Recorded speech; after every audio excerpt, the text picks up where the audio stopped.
Welcome back from the break. And Hartman, do you wish to add on to anything that Dr. Bajwa was saying?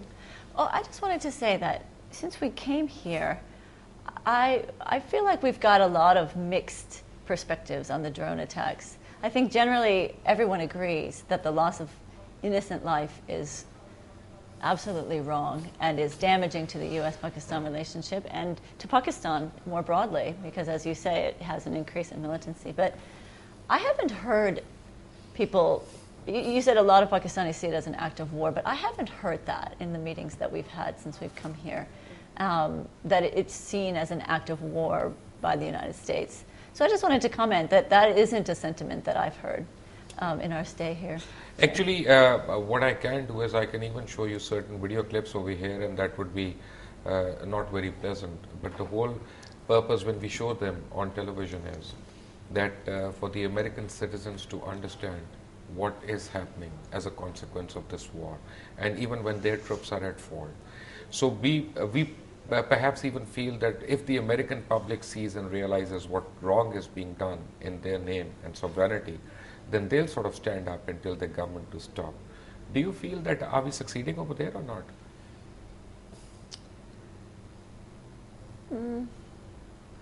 I don't know where people would see this over Internet. there in the United States. Internet.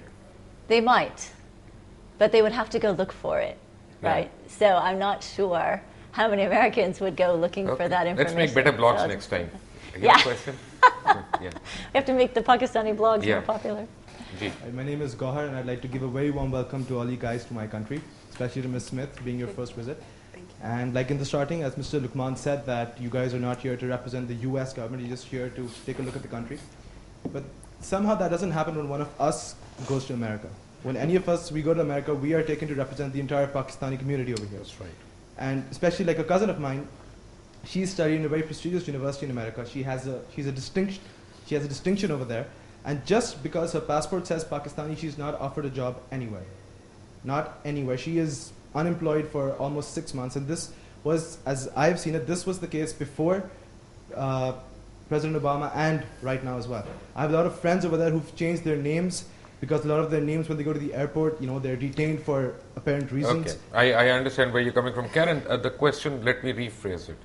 Do you as an American also feel that there's a life before 9/11 and there's a life after 9/11? Like when we were kids, we used to read about BC and AD, you know, before Christ and whatever. But now do you feel that, you know, these kind of things are happening more and more and, you know, it's irritating or disturbing? In a way, yes, there is a difference after September 11th, but I also have to say I have so many friends who are out of work, and not necessarily because of their country of origin, but just because of the economic challenges right now. There's a lot of people out of work. So my husband also gets stopped at the airport, and his name's Mark Smith. He's on the terror watch list, so he gets stopped at any airport anywhere in the world. You must have put his name over there. Like it's a very common name. You must have put his name There are over hundreds of thousands of Mark Smiths. Actually, But in any case, I think that the United States is a very diverse country. Where I live in New York City, we have a large South Asian community, and Indians and Pakistanis, and everyone's all mixed together. We have parties where everyone's all together. I think in other parts of the country that are more homogenous, it might be more of a challenge. And so, unfortunately, yeah, it's not perfect. I think in the immediate aftermath of September 11th, there was a lot of confusion about Muslims and, what, being a devout Muslim meant, if it meant that you were suddenly an enemy of the U.S. But I think Americans have gone so far beyond that. Dr. Bajwa? I would like to add into this because, it's a very pertinent question. But let me explain to you. I am a very well-known Pakistani American over there. And I can tell you, the way the American economy is, right now, a lot of jobs lost. American economy is in the slump for the last 3 years. That may be one reason. But going from this country and going over there, I can tell you, United States is probably one of the least prejudiced country you will ever come across. And I can proudly tell you this. that Wait till you visit a redneck town, off West Virginia or Been there. somewhere. Trust me. I mean, I'd like to do that. Trust me. Next time you're driving on the I-95, turn into West Virginia, take the Alexandria Highway, and then you'll get shot at. well, listen, that could happen to any I And would that get happens shot to at any as well. American. That happens to any American. That's nothing to do with it. It doesn't have to happen to you. I have been, since 9/11, it has been multiple instances at the airport with me, white American friends. Amazingly, I was never stopped. And my white American was stopped, and actually they were searched completely. Let me rephrase the question, because I think the question is very important, and you can answer that because you keep on coming and going back and forth across the borders. The kind of support that the American Foreign Office or State Department seeks from the Pakistan Foreign Office in terms of visas being given and extensions and diplomatic statuses, the same is not reciprocated to the Pakistanis going over there. I mean, if a Pakistani over here, no matter who, has applied for a visa, it takes for ages, and there's all kinds of scrutiny. But if Pakistani agencies are doing a similar kind of scrutiny on any American coming into Pakistan, suddenly they find it upsetting. Why is that? Well, first of all, I'll say that the Pakistani visa application is one of the asks many more questions than most other countries that I've ever visited. So it is actually a rather challenging visa process. And I'll say it took us 2 months to get visas for most of us to Pakistan. And our Pakistani journalists, it does take time. And it is one of the things that we've struggled with at the East-West Center, because one of our missions is to bring Pakistanis to America. You see, And we so- understand if you go through, let's say, a search over there at the airports and, a body search and whatever. But if the same is done over here, suddenly it would be, seen as monstrous. Why don't you respect and, attribute the same values to other countries as well if they're applying the same methods? Well, in terms of being searched at the airport, those are processes that are applied to every American right now. From your grandmother to your baby, everyone is searched and put through body scanners at the airport at this point.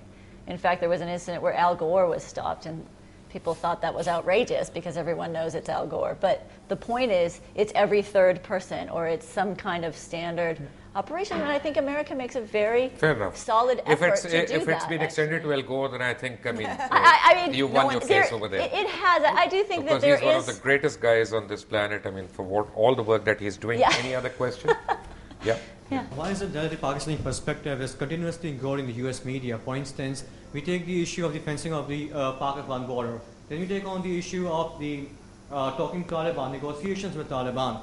Now, Pakistan initially gave the US the idea of negotiating with Taliban, but now the US itself at that time, it ignored the idea, it snubbed the idea, now itself is approaching Taliban through negotiations.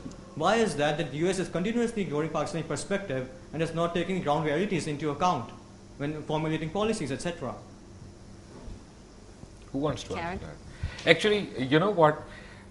If you've read Bob Woodward's book, Obama's Wars, this question is very clearly adequately addressed over there as a question itself. I mean, do you feel that there's a conflict in the policy making or the continuity of the policy of the American government? Or do you feel that they're carrying forward the same policy? What's your opinion as a journalist? I think, well, as a journalist, I'm not supposed to have an opinion, right? I'm supposed to report the facts on the ground as I see them. No, perfectly right now you're unbiased. here as an analyst, so you can have an opinion. Exactly. I'm here representing myself. I honestly feel that I'm surprised that Obama's policies aren't more different from Bush's. I think that I'm surprised that Obama has continued in this same vision of American foreign policy, of intervention, rather than bilateral and multilateral cooperation. That's more of what I expected from Obama, and I'm surprised. So, in reference to your question, I do think there should be But more why? cooperation. Let me ask you why. Yeah. Why are you surprised? Because the ground realities don't change with the change of the government. The geographical boundaries don't change. The wars on your frontiers don't change. Yeah. The economic conditions don't change just simply because the government has changed.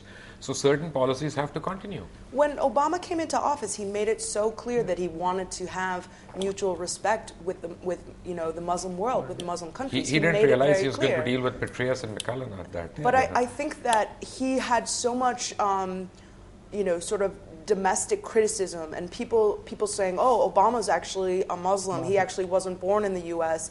saying things about him that, first of all, aren't true, and second of all, that some people would consider, trying to defame him in a way. Not that there's anything wrong with being a Muslim American. I'm not saying that. I'm simply saying that that Obama, I think, feels the need to overcompensate so as to not appear too So you think sympathetic. his face is a put-on, basically? He's trying to be more strict to the Muslims over there? Is that what you're saying? I think that Bush could get away with doing things like holding hands with the Saudi government. Yeah. And that Bush Obama could get away holding hands with any creature on Yeah. this planet. We don't. But anyway, we have all our guests over here. We'll come back to them after a break. Take a break.